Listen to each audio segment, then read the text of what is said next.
하나증권, 삼성 SDI 목표가 내려 실적 부진 지속. 하나증권은 31일 삼성 SDI의 실적 부진이 계속되고 있다며 목표 주가를 108만원에서 81만원으로 내렸다. 김현수 연구원은 삼성 SDI의 지난해 4분기 영업이익이 전년 동기 대비 37% 하락한 3,118억 원을 기록했다면서 이는 컨센서스인 4,400억 원을 밑돈 수준이라고 설명했다. 그는 매출의 66%를 차지하는 중대형 전지의 경우 메탈 가격에 연동되는 판가 하락 과정에서 역내긴이 발생하면서 수익이 하락했고, 매출의 34%를 차지하는 소형 전지도 전동 공구형 및 마이크로 모빌리티 수요 부진으로 실적이 악화한 탓으로 분석했다. 여기에 올해 1분기 영업이익은 2,079억 원으로 전년 같은 기간 대비 45% 하락할 것으로 예상돼 실적 부진이 지속할 것으로 전망했다. 김연구원은 다만 현 시총 26조 원은 EV/EBITDA,가 아닌 퍼밸류에이션 기준 적정 시총보다도 낮다는 점에서 가격 매력 충분하다고 판단한다며 투자 의견 매수는 유지했다. 미국의 빅테크 기업은 물론 국내에서도 기업들의 실적 발표가 연이어 진행 중인 가운데 증시에 조정이 이뤄지고 있어 밸류에이션 매력이 부각되고 있다는 분석이 나왔다.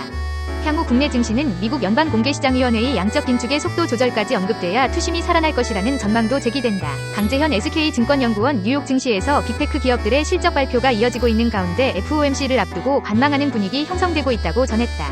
마이크로소프트는 30일장 마감 이후 지난해 4분기 매출이 620억 달러로 전년 동기 대비 17% 증가했다고 밝혔고, 이는 월가 예상치를 웃돈 수치다. 주당 순이익은 2.93달러로 시장 예상치보다 높았다. 알파벳은 지난 4분기 매출이 863억 1천만 달러로 전년 동기 대비 13% 늘었다고 발표했고, 이는 시장 예상치를 웃돈 수치다. 다만 핵심 캐시카우인 광고 매출은 시장 예상치에 미치지 못했다. 이에 따라 장이 끝나고 알파벳 등 실적 발표 후 실망 매물 출회됐다. 또한 미국 12월 구인자 수가 예상보다 크게 늘어난 것으로 발표됐다고 강연구원은 전했다.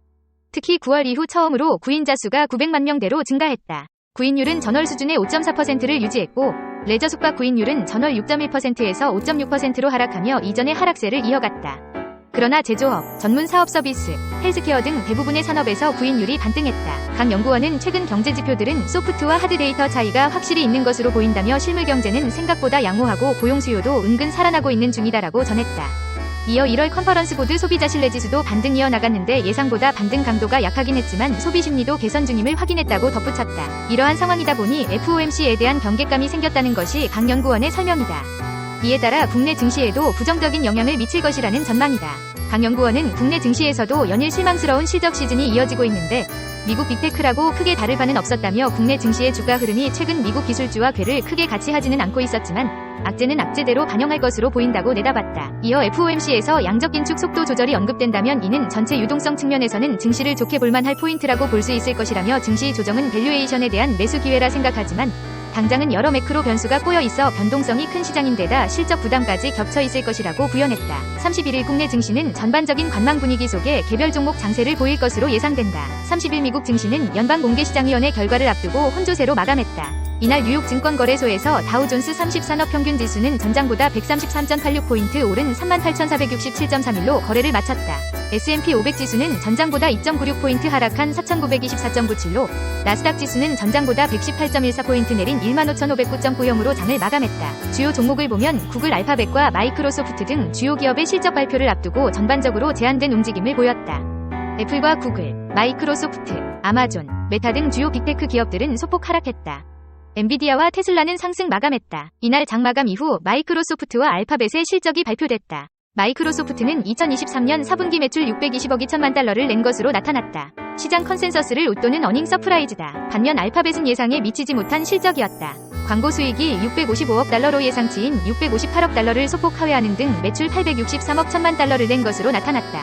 이를 엔메타와 아마존, 애플의 실적 발표가 이어진다. FOMC 정례회의 결과는 31일 나온다.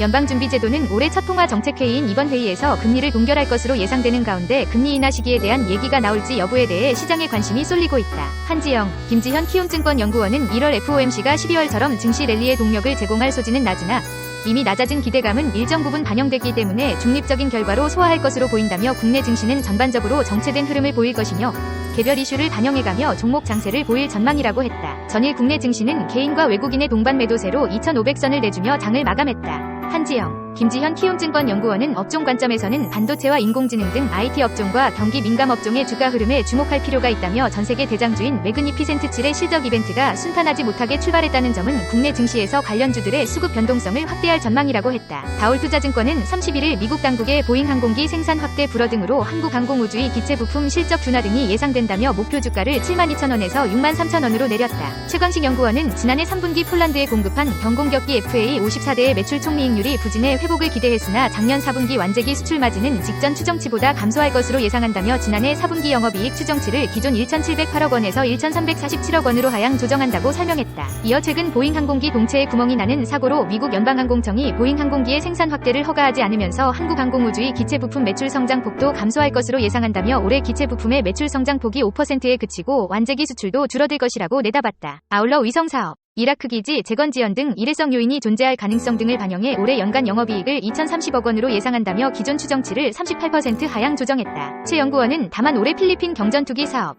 동유럽 국가로의 FA50 추가 수출, 중동 국가와의 사업 협력 등 대형 파이프라인이 즐비해 있어 중장기 투자는 유효하다며 투자 의견은 매수로 유지했다. 전날 한국항공우주는 전 거래일 대비 0.78% 내린 58,000원에 거래를 마쳤다. DB금융투자는 31일 아모레퍼시픽의 중국법인 손익악화가 예상부터 길어질 수 있다며 보수적 접근을 권고했다. 허재나 DB금융투자연구원은 이날 종목 보고서를 내고 당분기 어닝쇼크로 주가는 단기 조정이 불가피하다며 이같이 짚었다. 다만 목표 주가는 지난해 11월 제시한 17만원을, 투자 의견은 매수를 그대로 유지했다. 전날 아모레퍼시픽은 연결 기준 작년 4분기 영업이익이 207억 원으로 집계돼 전년 동기보다 63.7% 줄었다고 밝혔다.